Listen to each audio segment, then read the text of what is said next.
Hi, praise the lord. ప్రియులారా, ఒక video గురించి నేను మీతో దాని గురించి వివరణ ఇవ్వడానికి ఈ వీడియో చేయడం జరుగుతుంది. ముందే నేను ఒక వీడియో చూశాను. ఒక జర్నలిస్టు ఒక ఇంటర్వ్యూలో ఎక్స్ క్రిస్టియన్ అని చెప్పుకుంటున్నటువంటి ప్రవీణ్ ఆ బాబును ప్రశ్నిస్తూ యేసు పరిశుద్ధుడు అని అంటుంటారు కదా, ఆయన గురించి ఏంటని ఆ జర్నలిస్ట్ అడిగితే ఇతగాడు ఇస్తున్న సమాధానం, పరిశుద్ధ దేవుడు అంటారు కదా అంటుంటారు. ఎలా అయ్యారండి పరిశుద్ధుడు అంటే కన్య వల్ల గర్భవతి అయింది అంటారు. అంటే వాళ్ళ అమ్మ మేరీ పురుష సంయోగం లేకుండా కన్యకు గర్భవతి అవ్వడం వల్లనే అయిందంటారు. ఎట్లా పాసిబుల్? అది పాసిబుల్ కాదు కదా. అంటే ప్రేస్ ప్రభుకి నాన్న లేడా? బైబిల్ ప్రకారంగా తండ్రి ఒక నలుగురు ఉంటారు. బైబిల్ ప్రకారంగా తండ్రి ఒక నలుగురు ఉంటారు. ఓకే, ఒకరేమో ఏసేపు అని అంటారు. అంటే బైబిల్లో ఏసేపే, కాకపోతే ఏసేపు గర్భం చేయలేదు, ఏసేపు మేరీని ముట్టలేదు. ఓకే, కానీ బైబిల్ ప్రకారంగా మేరీ భర్త ఏసేపు అని ఉంటుంది. పాస్టర్లు ఏమో నా తండ్రి పరలోకం మందున నా తండ్రి అని చెప్పి ప్రార్థన చేసింది, తన తండ్రి పరలోకంలో ఉన్న యెహోవా అంటుంటారు. అది కూడా తప్పే. అసలు యెహోవాకి యేసుకు సంబంధం లేదు. మీరు ఈ పుస్తకం చదివితే ఇందులో నేను ఒక పాయింట్ రాశాను. యేసు ప్రభు తండ్రి శ్రీకృష్ణ పరమాత్ముడే. ఇంకా ఫైనల్గా పరిశుద్ధాత్మ అని చెప్పి కాసేపు, అంటే పరిశుద్ధాత్మని గర్భవతి చేశారు కాబట్టి పరిశుద్ధాత్మ ఒక వ్యక్తి అని పరిశుద్ధాత్మని కాసేపు ఇట్లాగన్నా చాలా దారుణంగా మాట్లాడుతున్నాడు. ఇలా బాధ ఏంటో నాకు అర్థం కావట్లేదు. బైబిల్ని యేసుక్రీస్తును గురించి మాట్లాడకుండా ఇలా పబ్బం గడపదు. యూట్యూబ్లో డబ్బులు రావాలి, సొసైటీలో ఆ ఫోన్ నెంబర్లు ఫోన్ పేరు ఇచ్చుకుంటూ అడక తినాలి. ఎంత దారుణంగా మాట్లాడాడంటే యేసుక్రీస్తు పరిశుద్ధుడు ఎలా అవుతాడు? ఆయనకు తండ్రులు నలుగురు అని వాడు సంబోధిస్తే నాకు నరాలు తెగిపోయేంత కోపం. ఒక పాస్టర్గా మాట్లాడుతుంటే నరాలు తెగిపోయేంత కోపం వస్తుంది. ఎంత భయంకరమైనటువంటి స్టేట్మెంట్ అంటే అది. యేసు పరిశుద్ధుడు కాదు, ఆయన పరిశుద్ధాత్మ వలన పుట్టినాడు కదా అంటే లేదు, ఆయనకి నలుగురు తండ్రులు ఉన్నారని ఎట్టకారంగా వీడెంత వీడు ముఖం చూస్తే వాడు అసలు ఏమన్నా భయపడకుండా అసలు వాడు కళ్ళు, వాడు చూపు, వాడు చిన్నతనం, వాడు చిన్న పిల్లోడాడు, వాడు అసలు ఏం పరిపక్వతరా నాయన, నీకు ఎవడరా నీకు ఈ ట్రైనింగ్ ఇచ్చింది? 40-50 సంవత్సరాలు ఉన్న పాస్టర్లకు కూడా ఈరోజు మాట్లాడడం రాట్లా. నువ్వేంద్రా నాయన ఎట్ట మాట్లాడుతున్నావు? ఎవడిచ్చారా నీకు ఈ ట్రైనింగ్? వాడు ఏమాత్రం భయపడకుండా అసలు ఎంత అంటే యేసు ప్రభు వారికి బైబిల్ ప్రకారం నలుగురు తండ్రులు ఉన్నారని చెప్తున్నాడు. వాడి ధైర్యం ఏంటో, వాడి ఉద్దేశం ఏంటో అర్థం. ఇంటెన్షన్ అయితే ఒకటే, మతోన్మాదం. వాడు యేసు ప్రభు వారి కంటే నలుగురు తండ్రులు ఉన్నారట. యాజ్ పర్ బైబిల్ ప్రకారం మొట్టమొదటి తండ్రి ఏమో యోసేపట, రెండవ తండ్రి ఏమో యెహోవానట, మూడవ తండ్రి ఏమో శ్రీకృష్ణుడట. ఏమన్నా బుద్ధి ఉందారా నీకు? అరే గాడిద. నాలుగో తండ్రి ఏమో పరిశుద్ధాత్మ. అసలు ఏంట్రా మీ బాధ? ఏంట్రా మీ ఉద్దేశం ఏంట్రా నాయన? పరిశుద్ధాత్మ అంటే కన్యక గర్భవతిగా పిల్లల కంటే ఇంపాసిబుల్ అని జర్నలిస్ట్ అడగడు. అవును, ఇది ఇంపాసిబుల్. అవును, ఎలా పుడతాడు అని చెప్పేసి వీళ్ళిద్దరు వ్యాంగ్యంగా, ఎంత దారుణమైన స్టేట్మెంట్లు అంటే అవి.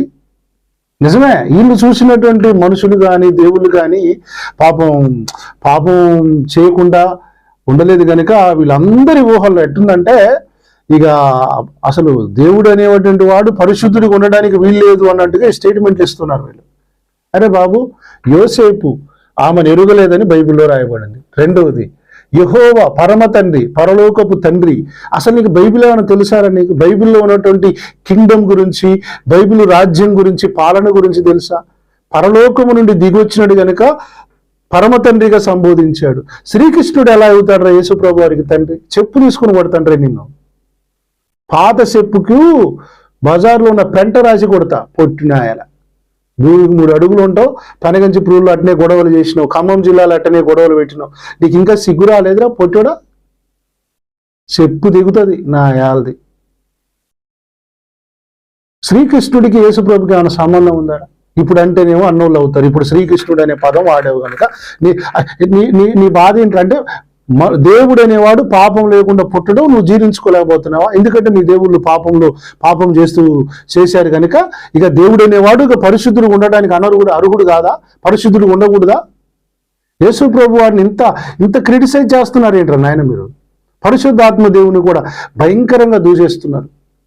క్షమాపణ లేని పాపమురా నాయన, నరకంలో చస్తారు దరిద్రులారా. ఇక్కడ భూమి మీద కూడా ఉందిరా ఎదవల్లారా. మీ దేవుళ్ళు ఎంత భయంకరంగా పాపం చేసినారంటే, మా దేవుళ్ళందరూ పాపాత్ములు కనుక ఇంకెవరు పరిశుద్ధులు ఉండకూడదని మీకు ఉద్దేశమా? మీ గ్రంథాల ప్రకారమే, శివపురాణం ప్రకారము నేను కొన్ని రెఫరెన్స్లు ఇస్తాను. దేవి భాగవతం లో నుంచి లక్ష్మీదేవి ఆడగుర్రంగా మారితే విష్ణు వచ్చి ఆమెతో సంభోగం చేసినాడు. దేవి భాగవతంలో ఉంది. అంటే మీ దేవుడు పాపం చేశాడు కనుక ఇంకా పరిశుద్ధులైన దేవుడు ఉండకూడదా? ఇంద్రుడు గౌతమ మహర్షి అయినటువంటి మహర్షి యొక్క భార్య అహల్యను మోసం చేసి మానభంగం చేశాడు, రేప్ చేశాడు. ఇంద్రుడు దేవుళ్ళందరికీ దేవుడు ఆయన, నీ దేవుళ్ళే. అందుకనే పరిశుద్ధుడైనటువంటి దేవుడు ఉండడని ఒక నిర్ధారణకు వచ్చారా? మనువు తన కూతురైన ఇలను పెళ్లి చేసుకుంటాడు. మనుధర్మ శాస్త్రాన్ని రాసిన మనువు ఉన్నాడే, ఆయన తన సొంత కూతురైన ఇలను పెళ్లి చేసుకున్నాడు. సూర్యుడు తన సొంత కూతురైన ఉషాన్ని పెళ్లి చేసుకున్నాడు. అంటే మీ దేవుళ్ళు పాపం చేస్తున్నారు కనుక పాపం చేయని దేవుడు ఎవరైనా ఉంటే వాళ్ళ మీద బురద చల్దామనా మీ ప్రయత్నం? దక్షుడు తన సొంత చెల్లిని పెళ్లి చేసుకున్నాడు. As per your Mahabharat. నువ్వు చెప్పిన ఏందని కోట్ చేసినావా? యేసుప్రభు వారికి 4 తండ్రులు ఉన్నారు బైబిల్ ప్రకారం. చెప్పు తీసుకుని కొడతాను. నీవు ఇస్తావరా వచ్చి 4 తండ్రులు ఉన్నారని. కొద్దిసేపేమో ఇంకా అక్కసు నింపుకొని రోమా సైనికులకు పుట్టినాడు అంటారు. ఏమిరా మీరు అన్నం తింటున్నారా? ఇసం తాగి బ్రతుకుతున్నారా? ఇంకా ఇవన్నీ చెప్పుకుంటూ పోతే చాలా ఉన్నాయి. బూతు పురాణం, పుక్కిడి పురాణాలు పెట్టుకుని బతికే మీరు పరిశుద్ధుడైన యేసుప్రభు గురించి మాట్లాడడానికి మీకేం హక్కుందిరా? మాట్లాడావు, స్టాండింగ్ వస్తావు, నువ్వు బుక్ రాసినావు.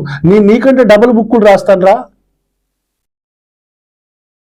ఈ పేరు చెప్పకపోతే నీకు బతుకులేదంటానురా. అరే బంటి ఏందిరా ఏం మాట్లాడుతున్నావు? 4 తండ్రులు ఉన్నారు యేసుప్రభు యాజ్ పర్ బైబిల్ ప్రకారం. వస్తావరా డిబేట్కి? నిలబడతావరా నువ్వు? నీ దేవుళ్ళలో ఉన్నటువంటి పాపాల లిస్ట్ మొత్తం నేను పెడతా. వేదిక చేసుకుని మాట్లాడదాం. వస్తావరా? ప్రియులారా, క్రైస్తవులారా, దొంగలని అలాంటి వాళ్ళని ఎంకరేజ్ చేస్తున్నారు. మంచి కొరకు నిలబడే మాలాంటి సేవకులను కూడా మీరు ప్రోత్సహించండి, బలపరచండి, నిలబడండి. కొన్నిసార్లు ఇలాంటి మతోన్మాదులకు ఘాటుగా సమాధానం చెప్పకపోతే క్రైస్తవ్యం అంతా ఒక బూతు అన్నట్టుగా చిత్రీకరిస్తున్నారు. రే బాబు, బైబిల్ బూతు అంటున్నారా నాయన? మీ ప్రత్యక్షంగా మీ దేవాలయాల మీద ఉన్న బూతులు చెప్పండి. బైబిల్లో బూతులు అంటున్నారు కదా, బైబిల్లో బూతులు కాదు, మీ దేవాలయాల మీద ఉన్న బూతుల గురించి చెప్పండి. మాట్లాడితే మా దేవుళ్ళని విమర్శించారు. మా దేవుడి గురించి ఇంత యూనివర్సల్గా ప్రపంచమంతా ఉన్నటువంటి యేసుక్రీస్తు ప్రభు గురించి ఇంత దారుణంగా మాట్లాడితే మేము సైలెంట్గా ఉండాలి?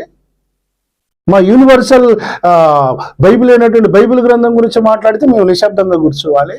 మీరు మాత్రం ఇంటర్వ్యూలో కూర్చొని బహిరంగంగా ఎంతకైనా తెగించి మాట్లాడతారా? ఖబర్దార్. మీకు ఓసలు లెక్క పెట్టే రోజుల దగ్గరికి వచ్చినాయి. మీరు మాట్లాడితే మేము కూడా మాట్లాడగలం. ఎందుకు బురదలో రాళ్ళు వేసుకోవడం అని ఇన్ని రోజులు ఆపుకుంటూ వచ్చినాం. కానీ ఈ బంటిగాడు బొడ్డోడండి, బొడ్డ బంటిగాడు కూడా ఈ రోజున బైబిల్ గురించి ఎవడెవడో వచ్చి కొజ్జగాలు మాట్లాడుతున్నారు బైబిల్ గురించి, దేవుని గురించి, క్రైస్తవ మతాన్ని గురించి. క్రైస్తవులు అంటే ఇంత నీచంగా కనబడుతున్నామరా మీకు? పరిశుద్ధతలో కొలుసుకుందాంరా, కొలమానంలో నీ జ్ఞానంలో కొలమానం వేసుకుందాంరా. దేనికి గొరగానటువంటి వాళ్ళు ఈరోజు మాట్లాడుతుంటే చాలా నరాలు తెగిపోయే కోపం, నరాలు తెగిపోయేంత ఆవేశం. అయినా కట్టలు మేము కంట్రోల్ చేసుకుంటున్నాం. మా చేతులను యేసు ప్రభు వారి యొక్క ప్రేమ, ఆయన నేర్పిన విశ్వాసం కట్టేస్తుంది మమ్మల్ని. వీరేమో రోజుకు ఒక టీవీ ఛానల్కి పోవడం, ఇంటర్వ్యూలు పెట్టడం, యూట్యూబ్లో పెట్టడం, ఆ ఊరు ఈ ఊరు అని తిరుగుతుంటే మేము చేతగాని వాళ్ళం అనుకుంటున్నారా? మేము కూడా పెట్టగలంరా. టెక్నాలజీ కనిపెట్టిందే మేము టెక్నాలజీ వాడుతున్నప్పుడు బొడ్డు కూడా కోయలేదురా. మీకు బొడ్డు కూడా కోయలే. ఏ రోజు మీరు వచ్చి తెగించి మాట్లాడుతున్నారు. ఎవడు రాడు, ఎవరు మాట్లాడరని. రేయ్, యూదాగోత్రపు సింహం పిల్లలంరా మేము. మా దేవుని మీద నిందిస్తూ ఉంటే మేము ఊరుకుంటాంరా? రే బంటి, నీలాంటి గుంటిగాళ్ళు ఎంతమంది వచ్చినా ఎదుర్కోగలిగిన సత్తా ఉంది, కానీ కొన్నిసార్లు మౌనంగా ఉంటున్నాం. ఎందుకంటే మేము చేయాల్సిన పనులు కొన్ని ఉన్నాయని. మీరు రోజుకి పెచ్చుమిరిపోతుంటే సైలెంట్గా ఉండటానికి మేము శాతగాని వాళ్ళం ఏం కాదు. మేము కూడా ఉప్పు కారమే తింటున్నాం. మేము కూడా రోషం కలిగిన వాళ్ళమే. గ్రంథాల మీద పరిశోధన పెడదాం. రా బయటికి రా. నీ గ్రంథాలు తీసుకుంటరా. ఈ బైబిల్ గురించి నువ్వు నిందిస్తున్నావుగా, రా బయటికి రా. గ్రంథాల పరిశోధన పెడదాం రా. నీ పండితులను తీసుకుంటరా. ఇంకొకసారి యేసు ప్రభు వారి గురించి ఇంకెక్కడైనా దేవుని గురించి మాట్లాడడం నేను చూశానా? బిడ్డ, నీకు ఆల్రెడీ పెనగంచి పుల్లో ఒక వాయ అయింది. మొన్న వేపలమాధారం అనేటువంటి ప్రాంతంలో కూడా తప్పింది నీకు. జాగ్రత్త, ఖబర్దార్.